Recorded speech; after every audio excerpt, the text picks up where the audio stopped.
చిట్టి కథల లోకంకి స్వాగతం. ఒక చిన్న పట్టణంలో రమేష్ అనే సాధారణ వ్యక్తి ఉండేవాడు. అతను ఒక టీచర్.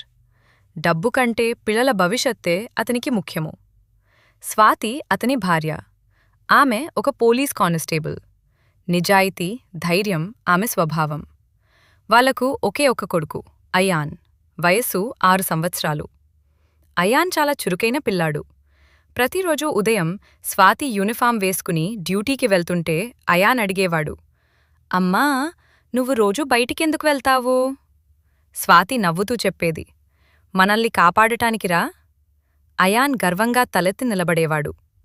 రమేష్ మాత్రం ప్రతిరోజూ స్కూల్కి వెళ్లి పిల్లలకు ఓర్పుగా చదువు చెప్పేవాడు.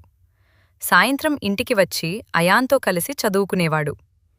నాన్నా, నేను పెద్దవాడయ్యాక ఏమవ్వాలి అని అయాన్ అడిగితే రమేష్ ప్రేమగా అన్నాడు, ముందు మంచి మనిషవ్వు నాన్నా. ఒకరోజు స్వాతి డ్యూటీలో ఉండగా పట్నంలో చిన్న గొడవ జరిగింది. ఆమె ధైర్యంగా సమస్యను పరిష్కరించింది. అది చూసిన అయాన్ అమ్మ దగ్గరకు వచ్చి అన్నాడు, అమ్మా, నువ్వు చాలా స్ట్రాంగ్. స్వాతి కళ్లలో ఆనందం మెరిసింది.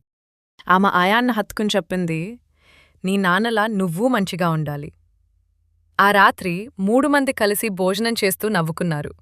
రమేష్ మనసులో అనుకున్నాడు, నా కొడుకు మంచి దారిలో నడిస్తే అదే నా విజయం. సందేశం: తండ్రి విలువలు నేర్పితే, తల్లి ధైర్యం చూపిస్తే పిల్లల భవిష్యత్తు వెలుగులమయం అవుతుంది.